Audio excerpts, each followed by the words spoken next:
your perspective, your vision, your sight gives understanding to what is real, what is true. Now, what you see, what you perceive doesn't change what is real, doesn't change what is true, but it gives you the ability to see, to understand what is true.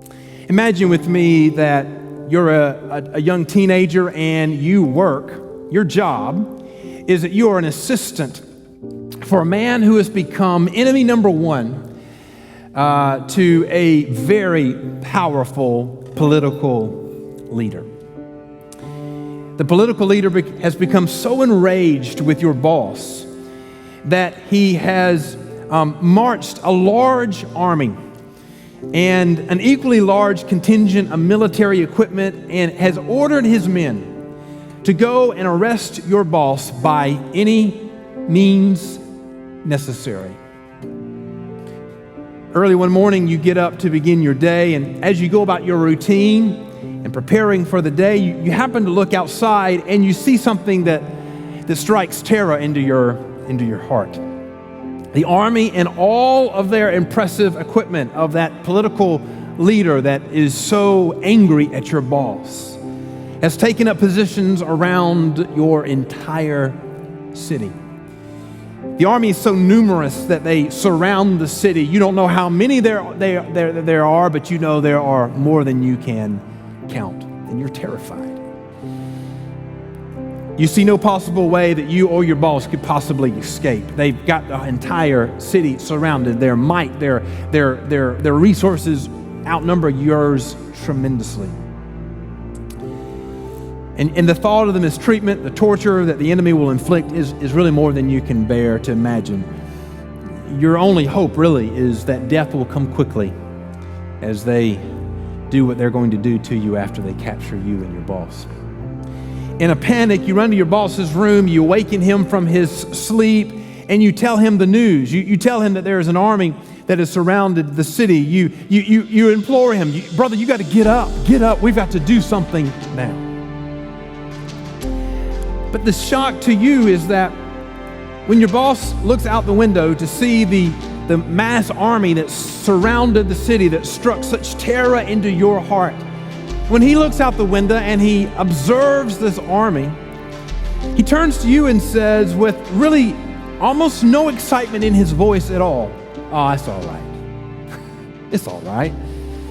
There's really no need to be afraid. Those who are with us are way more than those who are with them." Now, at this point, you're pretty confused. You're perplexed.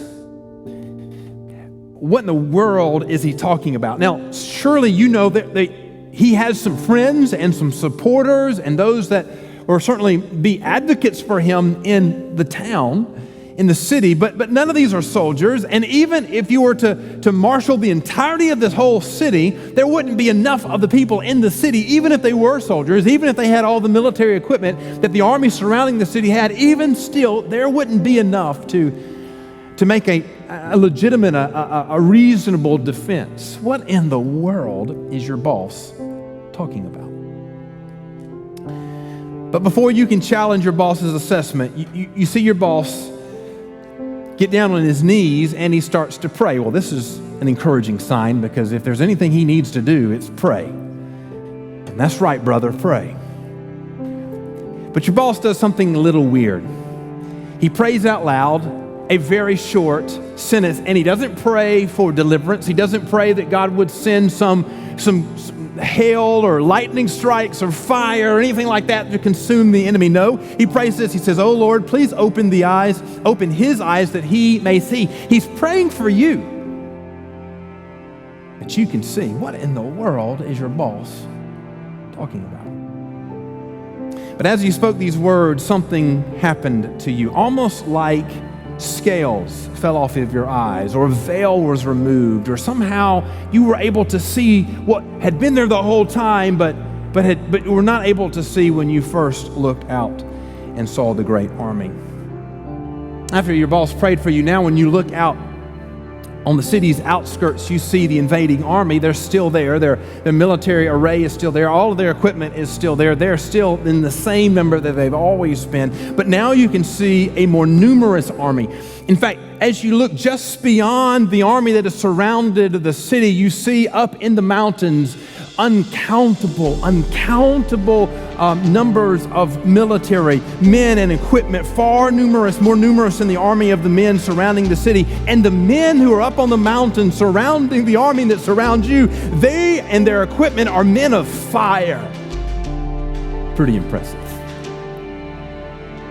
At the sight of this, instantly your fear is gone, not because the situation has changed, but because your perspective has changed. Your vision has changed. What you see has changed. This is what happened to the young man who was the servant to the prophet Elisha. When the king of Assyria sent his army to capture him, 2 Kings chapter 6 tells us that army surrounded the city. The servant was afraid. Elijah prayed that God would give the servant vision. And when he saw what God's army was doing, surrounding the army of Syria, he was no longer afraid. Perspective changes everything.